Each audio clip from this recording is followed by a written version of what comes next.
E teremos Santos em campo na tarde desse domingo, não disputando o jogo que a gente queria, mas o jogo que a gente pode.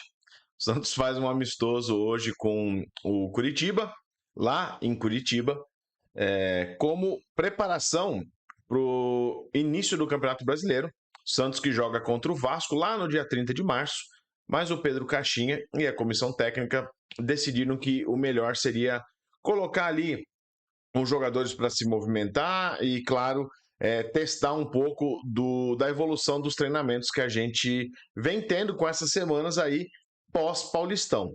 E aproveitando o gancho que vamos ter jogo hoje à tarde, quero aproveitar esse vídeo para poder fazer um balanço do que foi o Paulistão, quem que a gente se surpreendeu, quem que a gente se decepcionou, quem ficou na média. E aí peço já, antes de entrar na análise, para você se inscrever aqui no canal. Chegamos aos 4.000, aí baixamos dos 4.000, estamos ali na beiradinha de chegar a 4.000 inscritos. Eu já aproveito para agradecer todo mundo que se inscreve e que assiste os vídeos aqui. Mas para você que está vendo esse vídeo e não é inscrito no canal, te convido a apertar o botãozinho de se inscrever e também dar o like. E claro, abra o seu coração nos comentários e comenta comigo se você concorda com as opiniões que eu vou dar a partir de agora a respeito desse Campeonato Paulista 2025, que o Santos caiu na semifinal contra o Corinthians, e eu acho que tem muita coisa para observar para o restante da temporada, né? Esse amistoso de hoje é um claro indício do que nós vamos ver daqui para frente, não só em termos de escalação, mas também em termos de sequência do trabalho do Pedro Caixinha. Então, vamos aí falar do balanço desse Campeonato Paulista.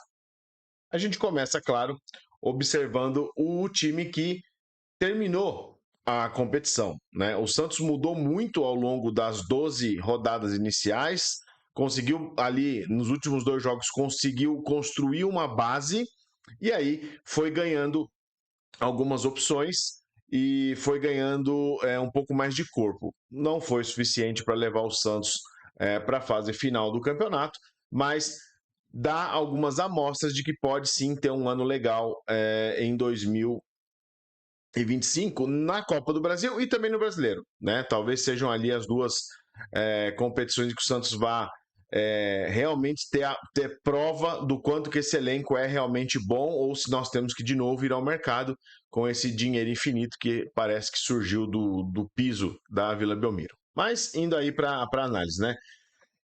Eu acho que o que a gente pode levar numa primeira observação esses caras que estão em amarelo aí, eu acho que foram os caras que, se não fizeram um campeonato ruim, também não brilharam os olhos. E por que eu coloco o Neymar aí? Claro que você ter o Neymar no time te coloca numa situação de, pô, a gente vai ter um extra classe sobrando muito em qualquer competição que ele dispute. E na realidade, o fator físico pesou demais aqui, tanto que o Neymar ficou fora da semifinal e tanto que até agora ele não está recuperado e talvez vai ter um calendário especial para ser executado até a estreia do Brasileirão. Então, o Neymar, é evidente que é a melhor notícia que a gente teve em 2025, mas em campo, apesar das contribuições positivas que ele deu, ele ainda não chegou nem perto do potencial que ele pode entregar. Então, eu colocaria ele como um amarelo, mas se você olhar pela perspectiva do cara que está voltando de lesão, ele passou longe de fazer um campeonato ruim, né? Os demais, eu acho que muito que a gente viu foi de oscilação, e eu coloco isso até na conta do Pedro Caixinha, porque de fato, o Paulista foi um termômetro ali interessante para ver como que o Caixinha se ajusta a convicções dele versus o que está sendo mostrado em campo. E o Gil é um ótimo caso, é um ótimo exemplo para isso, né? Ele não contava com o Gil no início da temporada e ao final ele se transformou no zagueiro titular do time e ajudou muito a estabilizar uma defesa que sofria muitos gols no início da temporada. João Schmidt e Soteldo, eu acho que assim, João Schmidt foi um, uma solução ali de curto prazo que a gente teve, não é o nosso melhor jogador. Por exemplo, se o Zé Rafael voltar e puder jogar, é um cara que claramente toma essa posição do João Schmidt, mas versus Pituque versus Rincon, foi o melhor dos três. Então, é o que temos para hoje. O Soteldo eu acho que ficou numa entrega ok, porque ele deu mostras de que pode ser importante, no sentido de se adaptou taticamente a uma nova posição, entregou taticamente uma obediência que não existia até então, e acho que com o tempo e a melhora dessa engrenagem, né, do entrosamento do time acontecendo, ele pode ser muito importante para esse time jogando na posição dele. E eu já explico por que eu acho que ele volta para a ponta esquerda daqui a pouco. Em verde, cara, quem foi bem no campeonato. E aí é importante alguns pontos. Primeiro, a maioria dos caras foram bem. Então, assim, tá um 6, né? Ainda em 3, 6, um 7 contra 4 na linha, né? Então, assim, tem aí uma boa perspectiva. Acho que de todas as boas notícias, o Bom Tempo é a melhor delas, porque é um menino da base que veio resolver um problema que o Santos não conseguia encontrar solução com os jogadores que disputaram a temporada do ano passado. O Zé Ivaldo, apesar da expulsão no jogo, por exemplo, é um zagueiro que demonstrou boa qualidade, pode ajudar muito, é meio maluco, verdade, como foi avisado pela torcida do Cruzeiro, mas pelo menos entregou um bom Campeonato Paulista. O Guilherme teve a sua melhor fase, né, a sua fase Jean Mota, que infelizmente quando precisou não ajudou em nada, fez ali assistência no jogo, mas a gente esperava que ele fosse realmente decisivo e não foi. E o Tiquinho Soares, apesar de não ter tido pré-temporada, ter chegado bem depois, entregou gols, entregou assistências. Eu acho que é um cara com muito potencial, agora que ele vai ter uma sequência aí de treinamentos para fazer. Então, no geral, o Santos entregou um Campeonato Paulista nota, sei lá, 6,5, né? E aí você tem uma boa condição ali de aproveitar. Você tendo, por exemplo, Soteldo, Neymar voltando a ficar bem, né? A gente resolvendo um problema no meio-campo e achando alguém para lateral direito, porque o Sherman vacilou muito na defesa durante o campeonato, você pode ter uma boa sequência de campeonato, uma boa sequência de temporada. Agora, no time reserva, aí nós temos problemas graves, né? Em vermelho eu não preciso nem explicar os motivos, né? De todos aí, o que me dói mais é o Pituca, né? Porque era um cara que eu esperava que fosse exatamente a lacuna que a gente tem ali com a posição do João Schmidt, porque é um jogador que, quando jogou de primeiro volante no Santos, foi muito bem. Em defesa dele, os últimos treinadores se recusam a colocar ele como primeiro volante. Isso eu acho um erro, porque o Pituca é um jogador simples. É de pegar a bola, desarmar e tocar, desarmar e tocar. Ele não é um jogador de chegada, ele não é um jogador com boa finalização, ele não é um jogador com visão de jogo muito ampla. Então, assim, quando você espera do Pituca que ele seja muito mais um 8 do que um 5, gera esse tipo de decepção que a gente teve. E aí eu acho que o Pituca fez de novo um campeonato muito ruim. Na Série B oscilou bastante, mas no Campeonato Paulista simplesmente não aconteceu, né? Uma pena, espero que se recupere.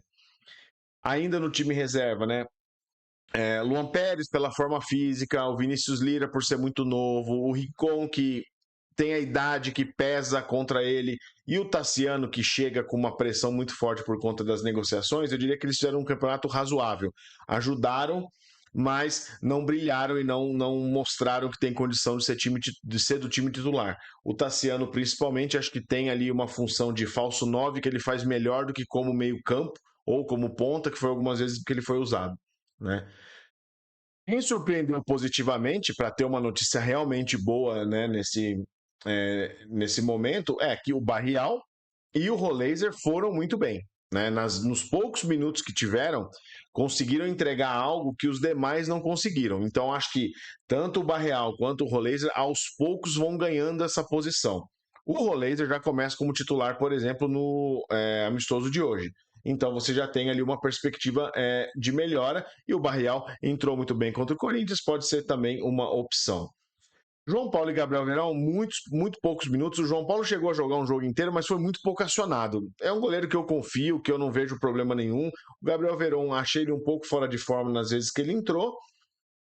Mesma coisa do David Washington, totalmente sem ritmo, precisando dessas 3 semanas para entrar no prumo. Acho que o David Washington vai ser uma excelente opção para o Tiquinho Soares. E o Luizão, nas vezes que entrou, não achei nada demais, não comprometeu, mas também não deixou ali nenhuma marca. Então, acho que assim, para o Campeonato Paulista, a gente tem muito mais dúvidas do que certezas, mas ainda com um potencial de colocar um time cada vez melhor em campo, né?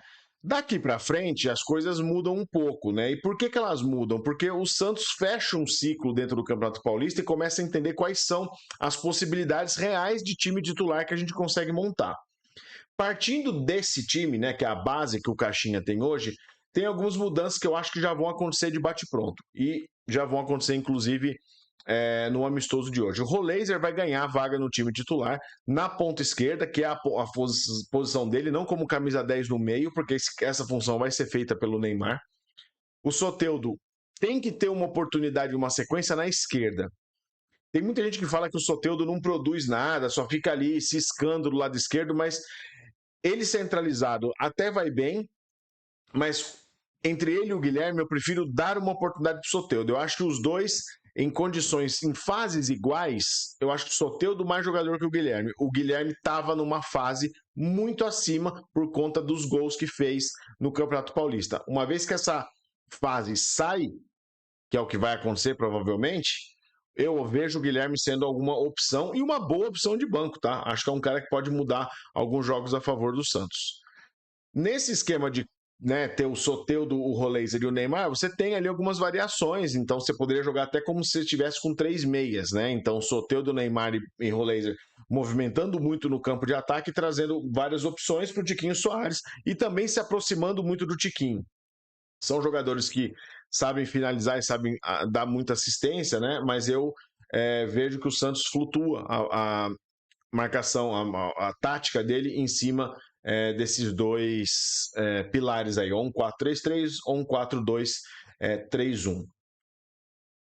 Agora, né, quando o Santos se movimenta, né, eu acho que ali você tem algumas possibilidades, né? Quando você mexe nesse time, é aí que eu falo que o Santos poderia estar ganhando um pouco mais de profundidade no banco de reservas. Você pode ter o Barreal na esquerda, tanto de ponta como de lateral. Você tem o Tomás Rincon como um bom camisa 5. Você tem o Zé Rafael, que pode funcionar de 5 e de 8. Você tem o Guilherme, que eu já falei como uma boa opção, e o David Washington. Então, assim, o Santos começa a ganhar opções para que o time, numa eventual falta do Neymar, ou por lesão, ou por convocação, o Santos não sofra tanto como vinha sofrendo nos últimos anos, quando tinha poucas opções no banco de ataque. Mas o que eu faria no lugar do Caixinha, né? E eu tenho uma visão própria do que eu gostaria de ver como time. Eu, ao invés de jogar nesse 4-3-3 de base dele, eu tentaria um 4-4-2. E aí eu explico o motivo disso. Eu acho que o Neymar, quanto mais ele tiver longe da área, pior vai ser. Tanto pela parte física dele, quanto pela parte técnica. No meio de campo, vão bater nele com muito mais tranquilidade do que vão bater nele próximo da área. Pelos motivos lógicos. Ele perto da área pode conseguir pênaltis, né? Então, ou faltas muito próximas, perigosas. Então, acho que ali é uma boa região para o Neymar ficar flutuando sempre. O Neymar não tem que ter posição fixa, lado fixo no campo, mas eu acho que ali você conseguiria ter o melhor aproveitamento do Neymar. Muito parecido com o que é o Memphis no Corinthians. Eu bato nessa tecla. O Memphis e o Yuri Alberto têm que ser a mesmo tipo de movimentação que o Neymar e o Tiquinho tem que ter no Santos. A diferença é que, ao contrário de ter o Garro abastecendo esses dois, a gente teria o Soteldo e o Roleiser fazendo esse mix entre ponta e meio, jogadores que saem do extremo e vêm centralizado criar jogada. Tanto o Roleiser como o Soteldo têm conseguido e têm capacidade de fazer esse tipo de coisa. Então, para mim, seria uma ótima saída. Numa ausência eventual do Neymar, você tem a possibilidade de colocar o Guilherme ainda aí como um cara que também gosta de finalizar, tem um bom drible, consegue criar boas jogadas, mas jogando mais perto da área. Eu acho que o Soteldo, fazendo uma associação pelo lado esquerdo com o Guilherme, pode ser algo muito bom e pode gerar alguma dificuldade para os laterais que vão ter que fazer essa marcação ali. E claro, se você for olhar, você pode trocar quase que o time inteiro ali e veja como as opções do lado esquerdo do campo do Santos são muito mais amplas do que as do lado direito, né? Então, você tem opções ali de colocar ainda esse 4-4-2 com o Zé Rafael jogando, né? Você abasteceria tanto ter o Soteldo e o Roleiser com o David Washington e o Tiquinho à frente. Poderia ser uma formação com dois atacantes, que você poderia acabar colocando ali de uma maneira um pouco mais de presença dentro da área, né? Bola mais aérea, esse tipo de coisa. Mas, voltando à nossa realidade, esse é um balanço do Paulistão que eu faço. Acho que o Santos ganhou em amplitude, foi penalizado pela sua falta de planejamento e organização para começar a temporada. E isso pesou no momento decisivo, tanto pelo lado do Neymar, como pelo lado do time ainda não ter maturidade para viver sem o Neymar. Se o Santos tivesse um esquema tático um pouco mais construído e sólido, o Santos sofreria menos ou teria que fazer menos mudanças de rota para enfrentar o Corinthians em Itaquera. Poderia dar o mesmo final, mas você pelo menos não ficaria tão emocionalmente e psicologicamente dependente como foi o caso na semifinal do Paulista. Agora, para hoje, a gente já tem ali algumas mudanças, né? A gente já tem ali algumas novidades. Primeiro, né? O Santos vai no 4-3-3 dele. A diferença aqui é que o Escobar não vai poder jogar, então no lugar dele a gente vai ver o Kevson. O Souza ainda não se recuperou. O Souza acho que está na seleção, se não estou enganado, né? Mas enfim, o Kevson vai ver. É uma boa oportunidade para avaliar como que o Kevson vai se comportar. Na vez que ele jogou no Paulista não foi mal, mas acho que é bom ele ter mais minutagem. O Schmidt está com uma virose, também está fora, então o Rincon deve ser o titular ao lado do Gabriel Bom Tempo. E o Guilherme também foi poupado, tanto o Guilherme quanto o Escobar foram poupados por uma preservação física, então eles não vão para o amistoso. Então o Barrial deve fazer essa ala, né, essa ponta esquerda, com o Roleiser já titular fazendo da direita. Eu acho ótimo que o Neymar não jogue esse jogo, pelo simples fato de que o Santos precisa ganhar exatamente o ponto que eu acabei de falar. O Santos precisa ganhar mais capacidade de repertório sem o Neymar. Quando ele tiver, é um adicional muito forte que você coloca. Mas quando você não tem, aí eu acho que é uma hora que o Santos poderia se aproveitar e ter um elenco um pouco mais numeroso e conseguir construir um pouco melhor essas variações táticas que não dependem do Neymar. Hoje é um bom exemplo de tentar entender um pouco de como que esse time vai se comportar daqui para frente nas ausências do Neymar. E eu acho que aí é fundamental a presença do Pedro Caixinha. Ele é o cara que vai conseguir colocar exatamente o padrão de jogo que o Santos vai ter sem o Neymar, com as possibilidades de elenco que nós já temos, versus quando o Neymar estiver jogando, que aí a rotação do time vai mudar e aí a capacidade, principalmente ofensiva, ganha uma potência muito maior. Mas para o jogo de hoje, acho que o Santos tem condições sim de ir lá, fazer um bom jogo, vencer, que seria importante como mensagem, e continuar com tranquilidade fazendo a sua preparação para o dia 30 de março, que aí sim o negócio começa para valer. Feito, muito bem. Deixa para mim nos comentários o que você acha, tanto do balanço do Paulistão como do amistoso de hoje. Eu estou de volta no pós-jogo. Lembrando que o jogo passa lá no Gold, no YouTube. Então você que quer acompanhar este maravilhoso amistoso, liga no Gold a partir das 18 horas. Estou de volta no próximo episódio do meu canal do Santos. Não se esquece de se inscrever, não se esquece de curtir esse vídeo e também de comentar o que achou. Um abraço, tchau.